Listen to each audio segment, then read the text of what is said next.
Quero compartilhar com vocês o texto de João, capítulo 16. Abra aí comigo, Evangelho segundo João, capítulo 16. Eu leio a partir do verso 1 até o versículo 14. E nós vamos hoje iniciar uma sequência de estudos a partir da experiência que temos tido na nossa EBD, da doutrina do Espírito Santo. Então, pretendo passar aí pelo menos 2 ou 3 meses falando a respeito da doutrina do Espírito Santo, que é uma doutrina um quanto desprezada ao longo da história recente da igreja, e nós precisamos recuperar esse tema do Espírito Santo, tá bom? Então eu leio capítulo 16 do Evangelho de João, de 1 até 14. Abra aí o texto comigo, fique pronto e atento e atentas, né? Para que possamos acompanhar juntos a leitura e a exposição desse texto. Diz assim o texto sagrado: Palavras do Senhor Jesus. Tenho-vos dito essas coisas para que não vos escandalizeis. Eles vos expulsarão das sinagogas, mas vem a hora em que todo o que vos matar julgará com isso tributar culto a Deus. Isto farão porque não conhece o Pai nem a mim. Ora, essas coisas vos tenho dito para que, quando a hora chegar, vos recordeis de que eu vô-las disse. Não vô-las disse desde o princípio, porque eu estava convosco. Mas agora vou para junto daquele que me enviou, e nenhum de vós me pergunta: para onde vais? Pelo contrário, porque vos tenho dito essas coisas, a tristeza encheu o vosso coração. Mas eu vos digo a verdade: convém-vos que eu vá, porque se eu não for, o Consolador não virá para vós outros. Se porém eu for, eu vô-lo enviarei. Quando ele vier, ele convencerá o mundo do pecado, da justiça e do juízo. Do pecado, porque não crê em mim; da justiça, porque eu vou para o Pai e não me verei mais; do juízo, porque o príncipe desse mundo já está julgado. Tenho ainda muito que vos dizer, mas vós não podeis suportar agora. Quando vier, porém, o Espírito da verdade, ele vos guiará a toda a verdade, porque não falará por si mesmo, mas dirá tudo o que tiver ouvido e vos anunciará as coisas que hão de vir. Vamos orar? Senhor nosso Deus e nosso Pai, te damos graças, bendizemos o teu nome, louvamos o teu nome e pedimos que o Senhor fale ao nosso coração. Em Jesus pedimos e em Jesus nós louvamos o Senhor. Amém. Amém. O meu tema hoje é a obra e a missão do Espírito Santo. A obra e a missão do Espírito Santo na nossa vida, na nossa jornada e também na igreja. Também a obra e a missão do Espírito Santo no mundo, como o Senhor está atuando no mundo. Nós precisamos entender esse texto à luz do seu contexto. E para isso nós precisamos voltar alguns capítulos. Nós precisamos voltar lá no capítulo 13, quando Jesus inicia aquele momento de intimidade com seus discípulos na experiência do lava-pés. E Jesus então vai lavar os pés dos discípulos, dando o exemplo do serviço e também do amor cristão. E por meio do lava-pés, Jesus dá uma grande lição de humildade, pois ele, sendo Senhor e Mestre, ele lava os pés dos seus discípulos e ainda pergunta: e vocês entenderam a lição? Vocês entenderam o exemplo? Vocês compreenderam aquilo que eu fiz agora, nesse exato momento? E aí Jesus então estava ensinando que os discípulos dele, ou seja, a igreja que estava nascendo, era uma igreja formada a partir do serviço. Então, no reino de Deus, uma das marcas dos discípulos de Jesus é o serviço, e nós precisamos então lavar os pés uns dos outros, ou seja,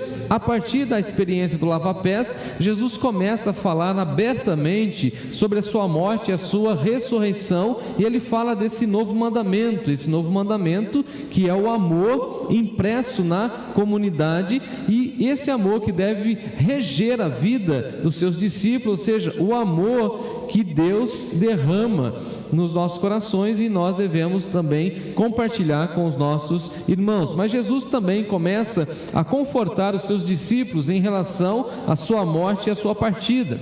Já no capítulo 14, Jesus vai confortar os seus discípulos, convocando-os a que eles creiam em Deus e creiam também na atuação dele mesmo.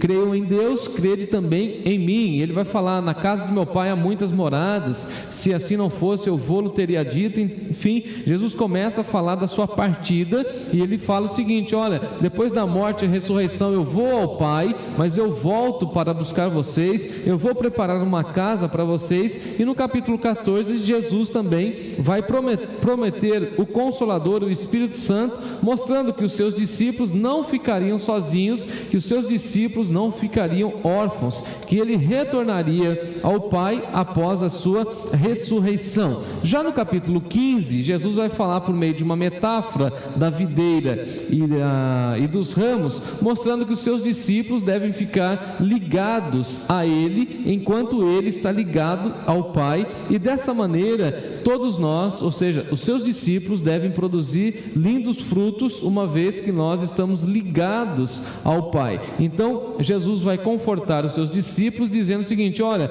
vocês vão frutificar muito, e quando vocês frutificarem, vocês verão a ação de Deus por meio do Espírito Santo. E aí Jesus vai falar do Espírito Santo, e vai falar que o Espírito Santo dará testemunha dele, ou seja, de Jesus, e que o Espírito Santo, na realidade, é o Espírito da verdade, e esse Espírito da verdade vai nos levar até a pessoa de Jesus e ao entendimento de Jesus e da sua obra. Aqui saiu o meu chat aqui, mas voltou.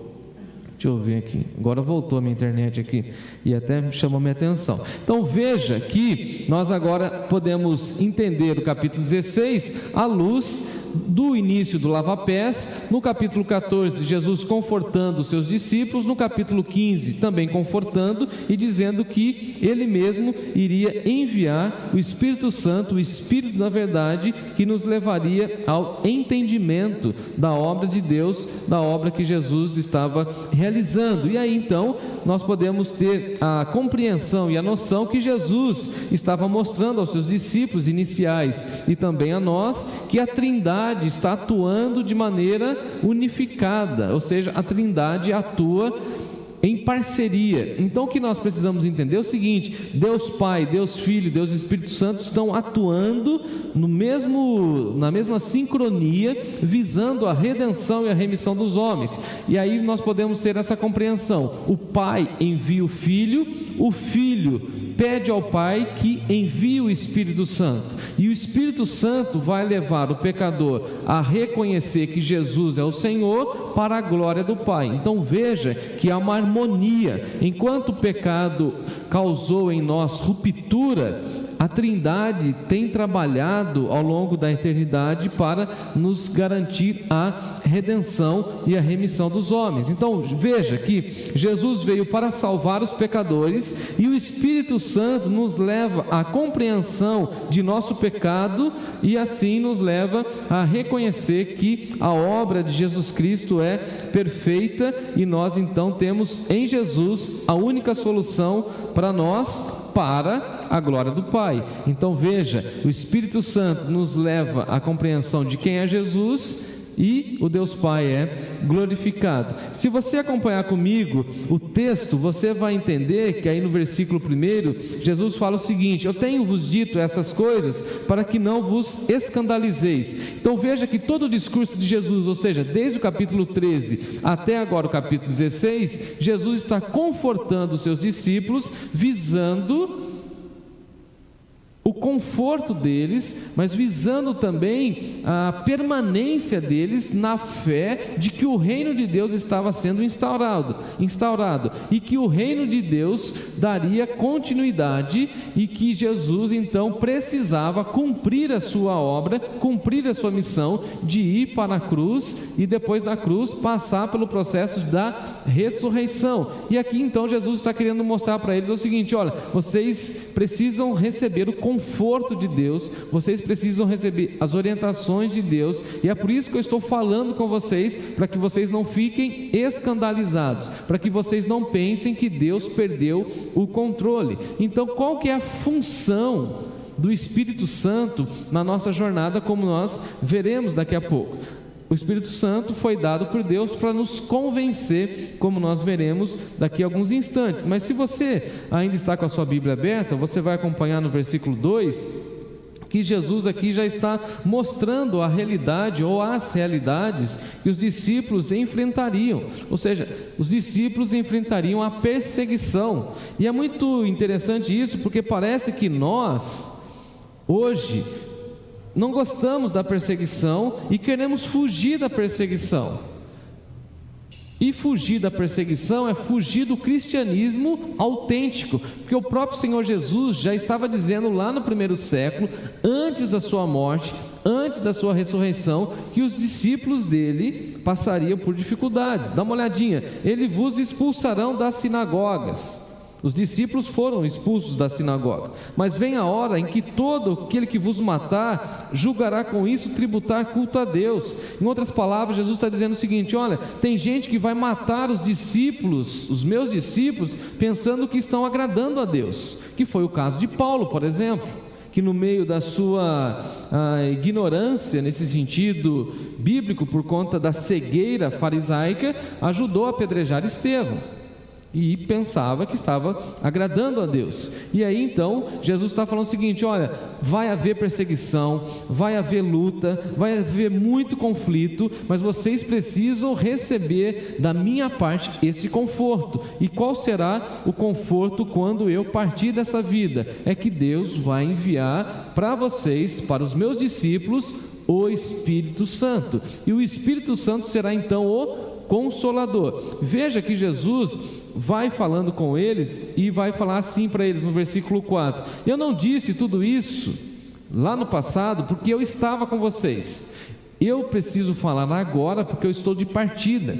E certamente, amados irmãos e irmãs, esse momento foi muito difícil para os discípulos, porque os discípulos estavam olhando para Jesus, caminhando com Jesus durante aproximadamente 3 anos e meio, e agora Jesus está dizendo o seguinte: nós estamos aqui diante dos últimos dias de Jesus, e ele falando o seguinte: olha, eu vou partir, eu vou para Jerusalém, eu serei morto, eu serei crucificado, eu estou dando a lição de humildade, de serviço para vocês, eu quero que vocês amem o mundo, eu quero que vocês amem uns aos outros para mostrar ao mundo a graça de Deus, mas vocês não ficarão órfãos. Eu estarei com vocês por meio da atuação do Espírito Santo.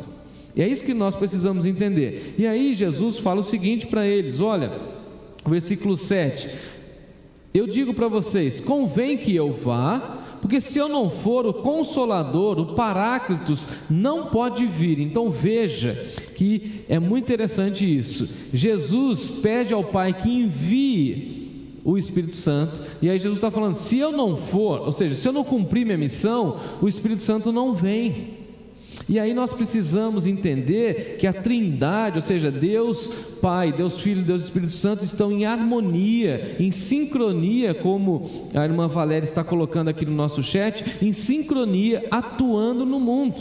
Então veja, qual que é a missão de Jesus, o Filho? Salvar a humanidade. Qual que é a missão do Espírito Santo, senão convencer e consolar? Haja vista que ele usa essa expressão, que o Espírito Santo seria o Consolador. Então veja, Jesus cumpre a sua missão, e agora o Espírito Santo vai cumprir a missão dele, e isso é muito fantástico, fabuloso.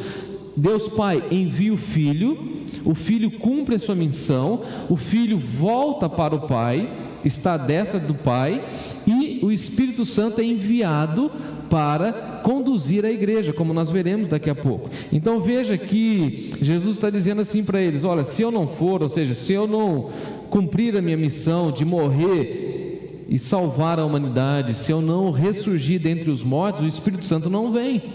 E aí então nós podemos entender esse versículo 7, quando Jesus está dizendo que o Espírito Santo vem como um Consolador. E essa expressão no grego, Paráclitos, que eu já citei, literalmente significa o seguinte: desmascarar. Vem aquele que é o Consolador, ele vai desmascarar todo mundo. E nós precisamos ter esse entendimento, porque o Espírito Santo é aquele que tira de nós todas as máscaras. Não conseguimos fingir, nem mentir e nem enganar o Espírito Santo de Deus. Haja vista que no livro de Atos nós temos vários episódios de pessoas que tentaram mentir para o Espírito Santo, e o Espírito Santo, como um com o Pai, conhece todas as coisas. Então, essa expressão literalmente significa, Consolador significa desmascarar, significa convencer. E é muito interessante isso, porque Jesus vai dizer logo na sequência do texto, que o Espírito Santo veio nos convencer do pecado, da justiça e do juízo, que eu quero passar com vocês daqui a alguns instantes. Mas também essa expressão, Consolador, era usada para uma pessoa que interrogava alguém para acusar ou até mesmo para refutar o oponente nos processos jurídicos. Dá a impressão para nós que Jesus está dizendo o seguinte: vem aí aquele que vai interrogar o pecador, aquele que vai interrogar o mundo e vai mostrar que o mundo está no erro, que o mundo precisa conhecer a graça de Jesus. E essa é a missão do Espírito Santo. Então, quando a gente fala que o Espírito Santo veio convencer o mundo, que é essa expressão de Jesus aí no versículo 8, quando ele fala assim: quando ele vier, ele vai convencer o mundo.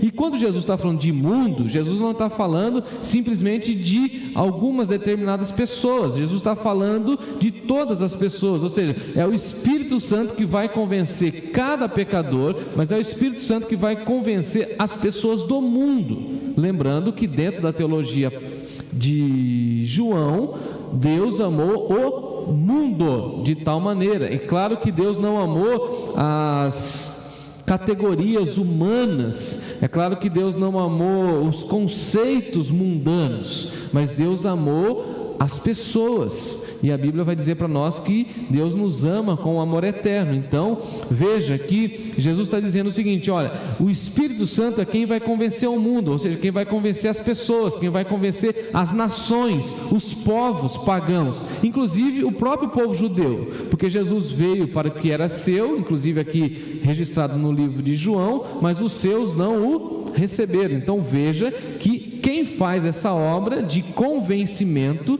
de confronto, de interrogação, essa obra de convencimento, essa obra de retirar as máscaras, é o próprio Espírito Santo. Então, em primeiro lugar, a obra e a missão do Espírito Santo no mundo é convencer o mundo do seu pecado, da sua justiça e do seu juízo. Agora, eu preciso explicar algumas coisinhas aqui antes da gente entrar. Jesus vai deixar clara a informação para nós de que o Espírito Santo viria depois dele. Se ele não subisse, o Espírito Santo não seria enviado. E aí o Espírito Santo vem com a missão de convencer o mundo, convencer todas as nações, todos os povos, todas as culturas em relação ao pecado, em relação ao juízo, em relação à justiça de Deus. E Jesus vai deixar claro que esse ato de convencer o pecador, as pessoas, de convencer o mundo, é obra sobrenatural do Espírito Santo. Infelizmente, nós pensamos que nós é que fazemos a obra,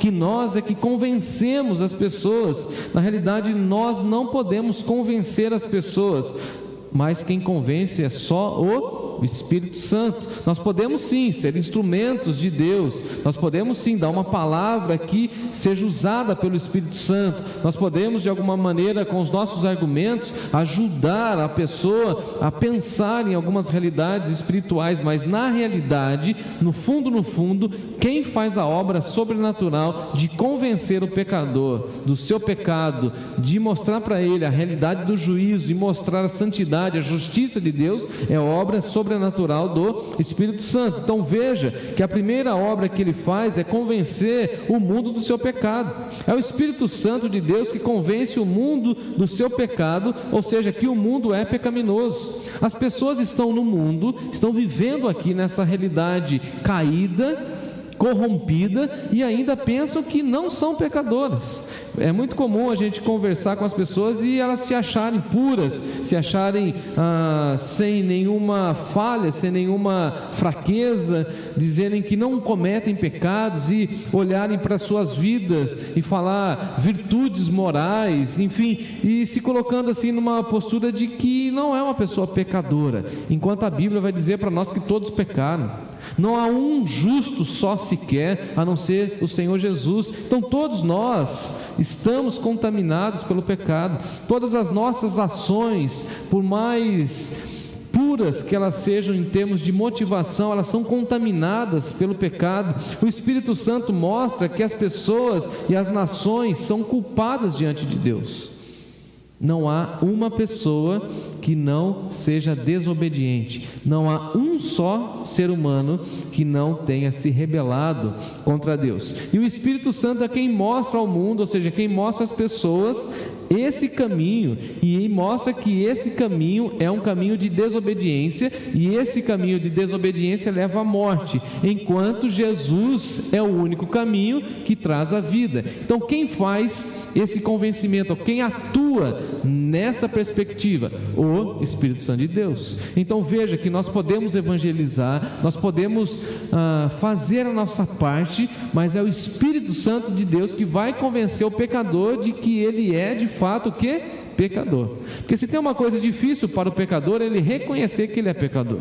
E quem faz essa obra, esse processo, esse trabalho de convencimento nas pessoas é o próprio Espírito Santo. Então é ele que convence as pessoas do pecado. E aí o texto vai dizer no versículo 9, do pecado porque não crê em mim. Então o Espírito Santo vai trabalhando no coração do pecador e mostrando, olha, você precisa crer em Jesus. E aí o pecador fala o seguinte: não, eu não preciso crer, eu não sou pecador. E aí ele mostra a santidade de Jesus e fala o seguinte: olha como Jesus é santo, e ele mesmo sendo santo morre na cruz para te salvar. E aí então o Espírito Santo vai acuando o pecador para fim de que ele fala o seguinte: não, eu sou pecador, e se eu sou pecador eu preciso de um Salvador, e esse Salvador é Jesus Cristo. Então veja que na atuação do Espírito Santo, é o Espírito Santo que nos leva para a salvação e nos leva a crer que Jesus é de fato o Filho de Deus.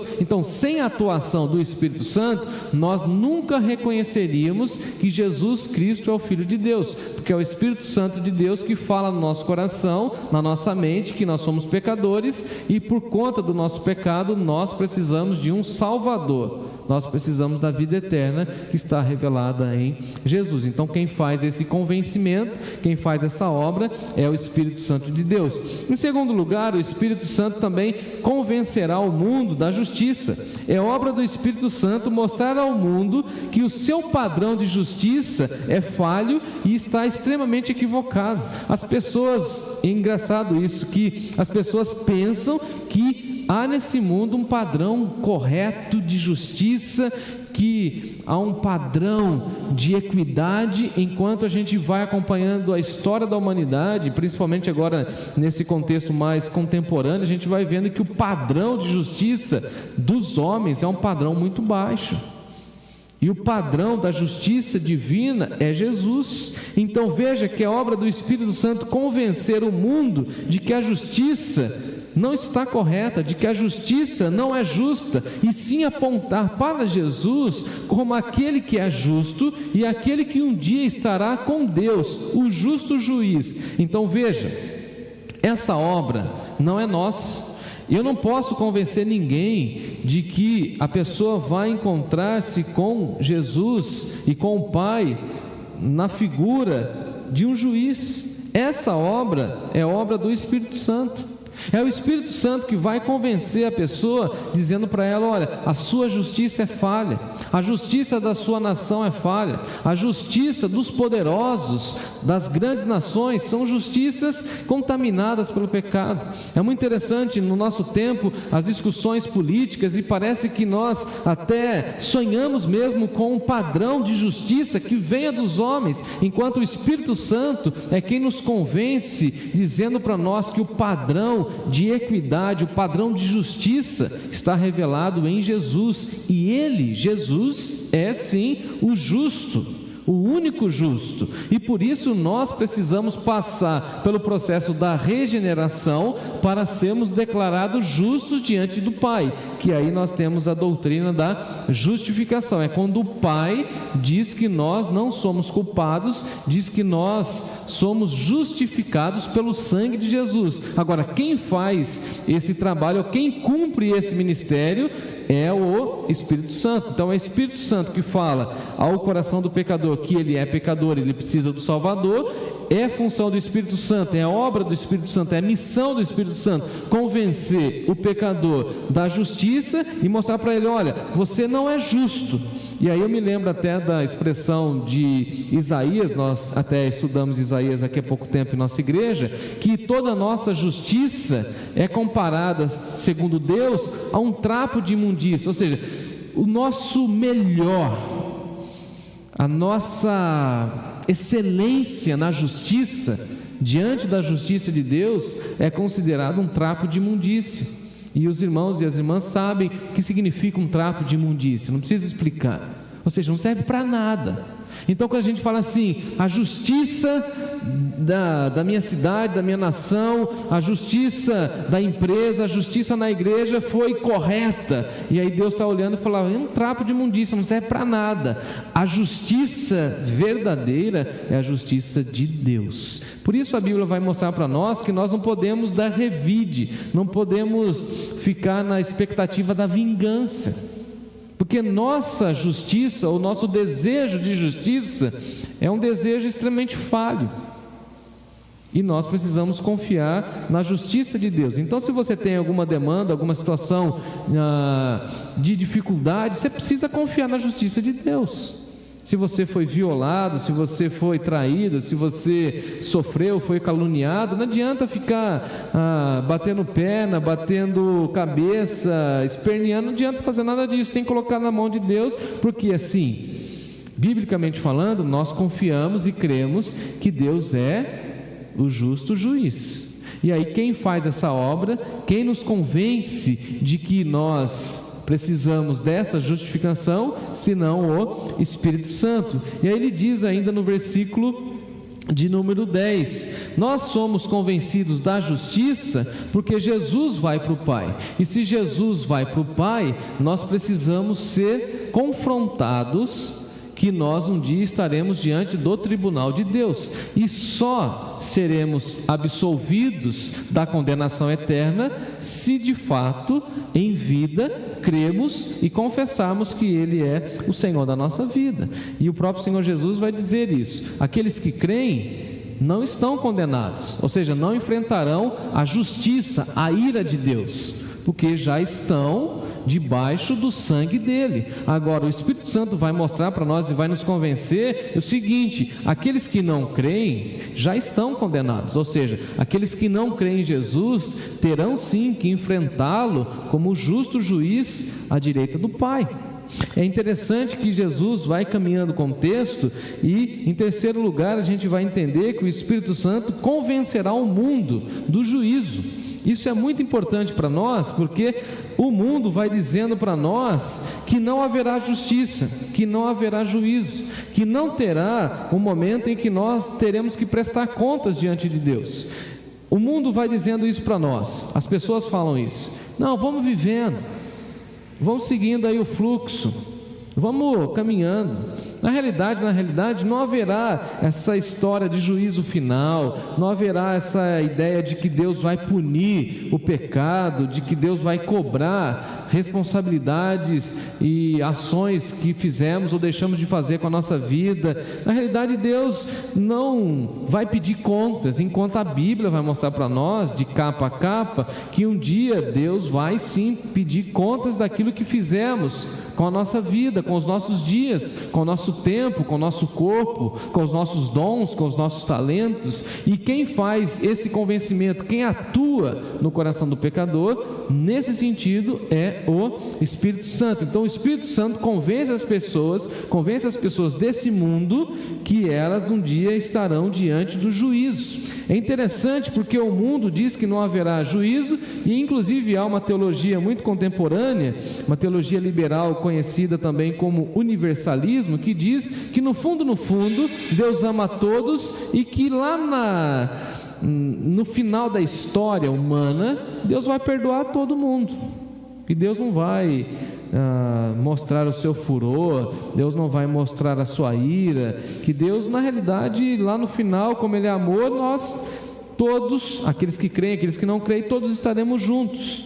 Agora veja que Jesus está falando que é a obra do Espírito Santo convencer o mundo do juízo. É obra dele convencer os pecadores, convencer as nações que os seus pecados estão diante de Deus e que um dia todos nós passaremos pelo tribunal de Deus. Alguns para receber a condenação e outros para ouvirem a absolvição eterna. Por isso que o apóstolo Paulo vai dizer para nós que não há nenhuma condenação para aqueles que estão em Cristo Jesus. Nós não seremos condenados.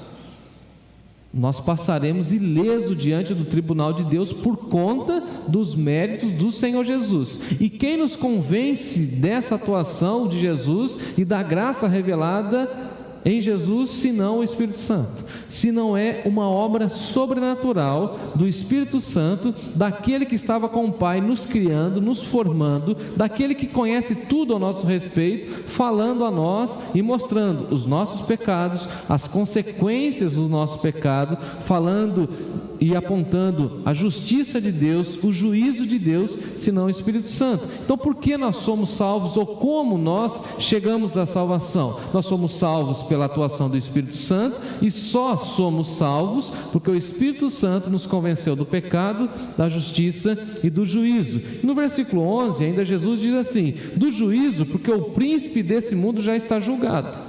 O que nós precisamos entender é o seguinte: na morte de Jesus, morte e ressurreição de Jesus, Jesus venceu o maligno, Jesus venceu o príncipe desse mundo, ou seja, o diabo já está julgado, ele já foi sentenciado, ele está condenado a ficar no inferno para todo sempre. E aqueles que não creem em Deus, que rejeitarem a atuação e a voz do Espírito Santo, serão condenados com ele.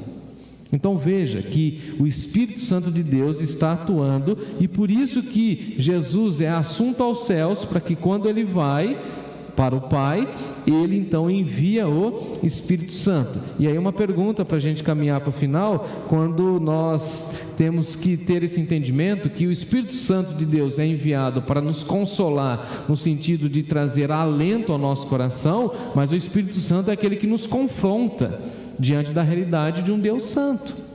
Então quem faz essa obra? Eu, você? Será que são mesmo os nossos argumentos? Será que é a nossa eloquência? Será que é o nosso jeito de pregar, o nosso jeito de cantar, o nosso jeito de ser? Ou é uma obra sobrenatural do Espírito Santo de Deus tocando nas vidas, tocando nos corações, clareando as mentes? Então veja que o Espírito Santo de Deus é quem vai convencer o mundo. E aí eu quero finalizar esse sermão fazendo você lembrar de uma pessoa que você acha que é uma pessoa dura, uma pessoa que não se rendeu, uma pessoa que não tem compromisso com Deus. E quem pode convencer essa pessoa? Quem pode demover essa pessoa dessa situação de pecado, de condenação, senão Jesus? Então veja, amados irmãos e irmãs, que essa obra do convencimento é obra do Espírito Santo de Deus, e nós precisamos clamar, orar, para que o Espírito Santo de Deus toque nos corações e nas vidas das pessoas que nós tanto amamos, mas que são pessoas que rejeitam o amor de Deus, rejeitam o sacrifício de Jesus e rejeitam a voz do Espírito Santo. Eu gostaria de fechar desse nosso encontro, desse nosso sermão, fazendo você pensar em alguns nomes. Você nem precisa escrever aqui no chat, mas eu gostaria que você mentalizasse essas pessoas que teoricamente para você são pessoas duras, são pessoas difíceis, mas que o Espírito Santo do Senhor pode convencê-las do pecado, da justiça e do juízo. Conhecer a obra e a missão do Espírito Santo deveria nos levar a uma vida de dependência, de oração, de quebrantamento e colocar diante de nós uma lista de nomes de pessoas que nós queremos ver na eternidade e não vê-las condenadas. Que eu e você sejamos desafiados a orar por pessoas, por nações, por povos que ainda não foram tocadas pelo amor de Deus, e que o Espírito Santo do Senhor continue fazendo a sua obra, continue realizando essa missão maravilhosa. Convido você a orar comigo nesse instante. Senhor nosso Deus e nosso Pai, nós oramos por nações que não se renderam a Jesus. Nós conhecemos povos que nós chamamos na missiologia de povos não alcançados. Conhecemos tribos, nacionalidades, pessoas, grupos, etnias que ainda não se renderam. Temos pessoas na nossa nação, no nosso bairro, na nossa cidade, na nossa casa, na nossa família, que ainda não se rendeu ao Senhor Jesus. E eu me uno, ó Deus, aos meus irmãos nessa hora em oração, pedindo que o Senhor abençoe essas vidas, corações que ainda não se renderam à voz do Teu Espírito Santo. E nós sabemos que essa atuação do Espírito Santo do Senhor é uma obra maravilhosa, transformadora e sobrenatural. Foi assim conosco também. Nós estávamos cegos, vendados pelo pecado, e o Espírito Santo abriu os nossos olhos, destampou os nossos ouvidos para ouvirmos a Tua voz, e hoje nós somos salvos, lavados pelo sangue de Jesus. Permito a Deus que a nossa vida possa levar pessoas a essa reflexão e, acima de tudo, que Teu Espírito Santo toque os corações das pessoas que ainda não se renderam. Perdoe, ó Pai, os nossos pecados, as nossas faltas. Fica conosco, é a nossa oração em nome de Jesus. Amém. Amém.